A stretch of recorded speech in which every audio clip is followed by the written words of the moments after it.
Ever feel that pressure to look strong, like you've got it all figured out? Yeah. It's pretty common, huh? Definitely. So in Daring Greatly, Brené Brown, she kind of digs into that, right? Yeah. This whole idea that, vulnerability, something we think is a weakness, is actually like the secret sauce to a better life. Mm-hmm. It's interesting. Her TED Talk on vulnerability, Yeah. it's one of the most watched ever. Wow. There's a reason, right? Yeah, there's definitely something to it. So let's take a deep dive into this Daring Greatly. Okay, so the book, it starts by asking, like, what is vulnerability, really? And Brown says, we often, get it wrong. We see it as weakness, or oversharing, Right? but it's way more than that. So not just like spilling your guts to everyone. No, not at all. She makes a point of saying it's not just blurting things out, true vulnerability. It's about choosing to be open, honest, even when it feels, scary. It's about courage, not weakness. So it's more about like stepping outside your comfort zone. Yeah. What kind of situations are we talking about here? Oh, all sorts. Starting a creative project, or speaking up against something unfair, Right. asking for help, admitting a mistake. It's those things that can be really scary because you might get judged or rejected. I see. Yeah. But why is vulnerability so important? What's the payoff for this whole Daring Greatly thing? That's where it gets good. Brown's research shows vulnerability is where joy comes from. Creativity, belonging, even love. Huh. When we let ourselves be seen, flaws and all, it opens the door for deeper connections and experiences. So by like closing ourselves off from being vulnerable, we're actually missing out on the good stuff. Exactly. Vulnerability is the key that unlocks those richer experiences. Okay, that's a pretty strong argument for stepping outside our comfort zones. Yeah. Now, she also talks a lot about shame. Oh, yeah. How does that fit into all this? Shame. It's huge. Brown calls it the swampland of the soul, that feeling of being unworthy, not good enough, and it can be paralyzing. Yeah, We avoid vulnerability because we're terrified of that shame feeling. I think we've all been there.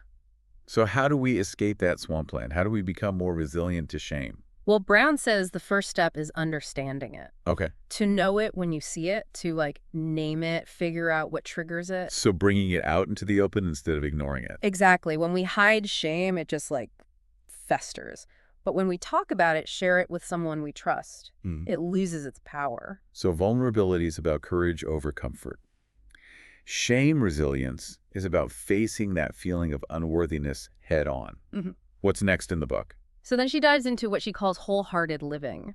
It's about embracing who you really are and really engaging with life, even when it's hard. That sounds, challenging. Does she give any practical tips for actually doing that? She does. She lays out 10 guideposts for this wholehearted living. They're not steps in order, more like values and practices to, cultivate over time. All right, let's hear about these guideposts. What's the first one? First one's cultivating authenticity. It's about letting go of who we think we should be and embracing who we truly are. So being genuine, living by your own values, not trying to please everyone else. Exactly. Yeah. Saying, this is me, warts and all, and having the guts to be that person in the world. Powerful stuff. What's the next guidepost? Cultivating self-compassion. Mm-hmm. Being kind to ourselves, especially when we mess up or don't meet our own expectations. That's easier said than done, right? Totally. We're often our own worst critics. For sure. But Brown emphasizes treating ourselves with the same kindness we'd offer a good friend. So silencing that inner critic and replacing it with a more, supportive voice. Yeah, exactly. Recognizing we're all human, we all screw up, and it's okay to be imperfect. A message we all need to hear sometimes. Okay, third guidepost for wholehearted living. Cultivating resilience. Oh. Developing that ability to bounce back from setbacks, not letting them defeat you. Life definitely throws curveballs, so resilience is crucial. What's Brown's take on this? She says it's not about being tough or emotionless. It's about letting yourself feel everything, grieve losses, acknowledge pain, and then finding a way to move forward. So not suppressing emotions, pretending you're not affected. No, it's about acknowledging them, processing them, and then finding the strength to keep going. Right, exactly. And she reminds us it's a process, not a finish line. We don't just become resilient. It's something we build over time through practice and by letting others support us. That's encouraging. Takes the pressure off having to be perfectly resilient all the time. What other guideposts does she offer? Well, there's cultivating gratitude, which is about focusing on the good stuff, even when things are rough. Yeah, makes sense. Gratitude can really shift your perspective, helps you appreciate what you have, even when facing challenges. What else is on the list? Cultivating intuition and trusting faith. This is about learning to listen to that inner voice, having the courage to follow your own path, even if it's, different from what others expect. It's about trusting yourself, Yeah. making choices that feel right for you, even if they're unconventional. Exactly. And then there's cultivating creativity. Brown sees it as a way to bring something new into the world. Okay. Could be through art, writing, problem solving, anything that lets you express yourself, make a unique contribution. So not just being artistic, but tapping into that creative spark we all have, using it to make a difference. That's a great way to put it. These guideposts are really insightful. We've covered the first 6. What about the rest? Okay, so let's get into those last few guideposts. Right. This next one might sound a little unexpected. Go It's ahead. cultivating play and rest. Play and rest. That sounds, I don't know, almost too simple. Right. It can feel a little counterintuitive, especially, in our culture that's all about like busyness and productivity. Yeah. But Brown, she argues that giving ourselves time for joy and relaxation, it's not just like a nice thing to do. It's essential for well-being, and it actually fuels our creativity. So it's not being lazy. It's more like giving yourself permission to recharge, have some fun. Exactly. Then there's cultivating calm and stillness. Okay. This one encourages us to find those moments of peace, in our often chaotic lives. I can imagine that's pretty challenging these days. It can be, but even little things like mindfulness, spending time in nature, or just taking a few deep breaths, Right. those can make a big difference. I see. Brown says it's about creating space to just be present without always feeling like you need to be doing something, Yeah, like hitting the pause button on all the mental noise. Exactly. Okay, what about the 9th guidepost? Cultivating meaningful work. This one really resonates with a lot of people. Yeah, bet. It's about finding work that aligns with your values. Something that lets you use your skills and talents to make a positive impact. So not just about a paycheck, but finding something that feels purposeful and fulfilling. Precisely. And, meaningful work doesn't have to mean some high-powered career. Right. It could be volunteering, raising a family, pursuing a passion project. It's about what lights you up, what lets you make a difference in your own way. That's such a good reminder. Yeah. We get so caught up in what society says is successful, We Mhm. forget to ask ourselves what really matters to us. Absolutely. Okay, we've reached the final guidepost. Yes. This one is beautiful. It's cultivating laughter, song, and dance. That sounds like a celebration of life. It really is. It's about embracing joy, finding those moments of delight, even when things are tough. Yeah, It reminds us that life is meant to be enjoyed, that there's always room for laughter and lightness. I love that Yeah. these 10 guideposts, they paint such a vivid picture of what wholehearted living can look like, It's Mhm. not about reaching some perfect state, but about cultivating these values over time. Exactly. And Brown, she acknowledges that living wholeheartedly, it's not always easy. Right. There will be bumps in the road. So how do we deal with those tough times when they inevitably come up? Brown emphasizes leaning on your support system. Okay. Having people you trust who offer compassion and understanding when you're struggling, that makes a huge difference. Yeah, knowing you don't have to go through it alone. Exactly. And she also talks about the power of perspective. Often when we're in the middle of something difficult, it can feel like it's everything, Yeah. But Brown encourages us to zoom out a bit. Mhm. Remember that this is just one chapter in your story. It doesn't define the whole narrative. It's a powerful way to reframe your thinking, Yeah. to remember that even the toughest experiences, they're temporary, and we have the strength to get through them. Exactly. And she reminds us it's okay to not be okay, Hmm. It's okay to feel the full range of emotions, even the tough ones. Yeah, It's all part of being human. that's such an important message. Well, it is. We often feel this pressure to put on a brave face, pretend we're not struggling. Yeah. But Brown's work, it gives us permission to be authentic, to embrace the messiness of life. Absolutely. And she reminds us that even in those challenges, we can still choose courage over comfort and dare greatly. This has been such an insightful look at daring greatly, It has. From understanding vulnerability and shame to those guideposts for wholehearted living, Brown offers so much wisdom and practical tools for navigating life. I couldn't agree more. And for me, what really stands out is how her work challenges like conventional wisdom. Yeah. We're often told to toughen up, hide our weaknesses, strive for perfection. But Brown, she's saying it's in those vulnerable spaces, those imperfect moments, that we find real connection, joy, and meaning.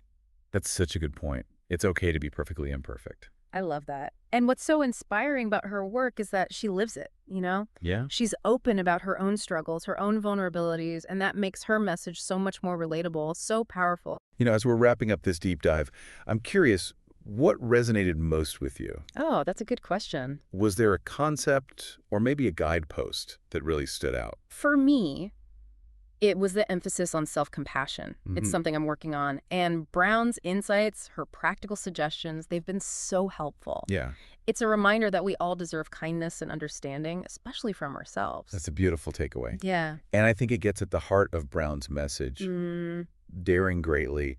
It's not just about facing those external challenges. Right. It's also about facing ourselves Yeah. with compassion and courage. That's a great point. It's about showing up authentically, imperfections and all, both in the world and in our own lives. This has been such a rich and thought-provoking conversation. I agree. Now, as we move towards the close of this episode, I want to touch on one final aspect of Brown's work. Okay. Those real-life stories that bring these ideas to life. Absolutely. Exploring those tangible examples, that's a powerful way to ground these ideas, see how they play out in different areas of our lives. Okay, so we've explored like the big ideas in daring greatly, right? Yeah. Vulnerability being a strength, shame, resilience, all those guideposts for wholehearted living. But I'm always curious to see how it works, out in the real world. Well, that's one of the things that makes this book so great. Brown doesn't just talk theory. She brings these ideas to life with like actual stories and examples. Okay, so give me an example. Where do we see this daring greatly playing out? One area she really focuses on is parenting. Okay. It's like a constant test of our courage to be vulnerable. Yeah. And it can be a breeding ground for shame. It's funny because we often think of parenting as like you got to have all the answers, project this image of strength. Right. Like you've got to be this confident figure. That's exactly the myth Brown challenges. Okay. She says trying to be the perfect parent, it actually backfires. Kids, they don't need perfect parents. They need authentic ones. So what does that look like then? What does it mean to be an authentic parent? It's about being willing to show your kids, like, your human side. Okay. Admitting when you screw up, asking for help when you need it, not being afraid to show your emotions, even the messier ones. So modeling vulnerability for your kids instead of trying to protect them from it. Exactly. But why is that so important?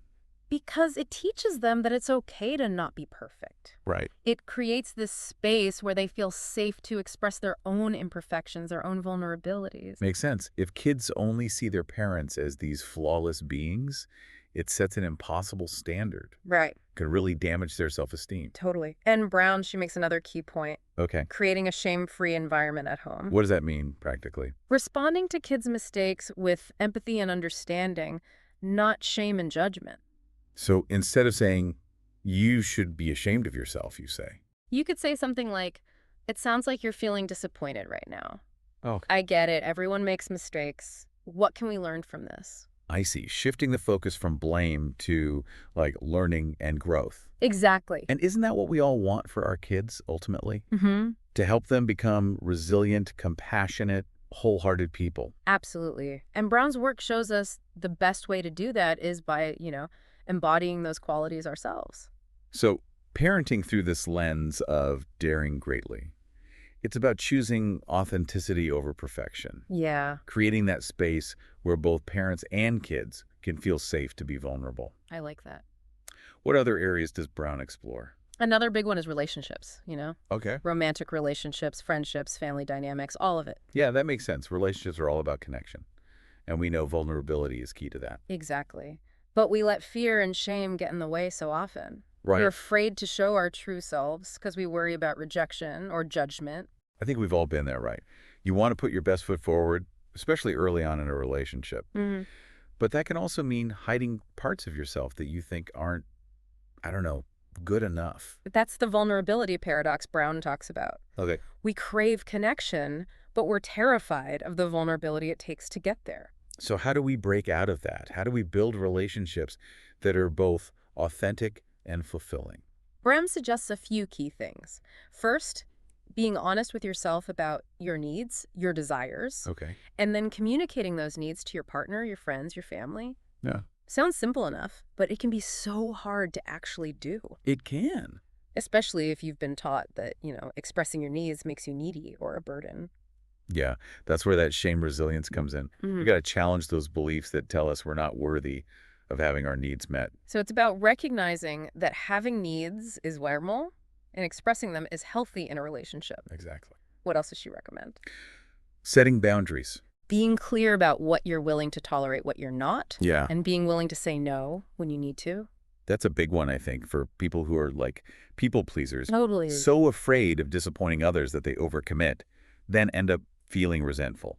It's a recipe for burnout, and it definitely causes problems in relationships. Yeah. Setting boundaries isn't selfish. It's about protecting yourself and creating healthy dynamics. And it takes courage. It can be really scary to say no, especially to the people you care about. Oh, absolutely. It takes that daring greatly spirit Brown's always talking about. So in relationships, daring greatly is about being authentic, setting boundaries, communicating openly, and Mhm. practicing that shame resilience. Exactly. And Brown reminds us it's an ongoing process, not like you reach this endpoint and you're done. Right. Relationships take work, constant effort, and a willingness to be vulnerable even when it's tough.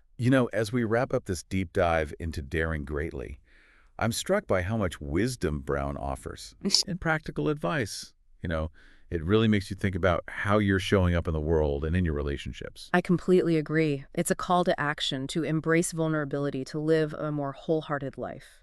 And for our listener, I hope this is giving you some things to think about. Yeah. What resonated with you from our conversation? What area of your life could use a little more of that daring greatly spirit?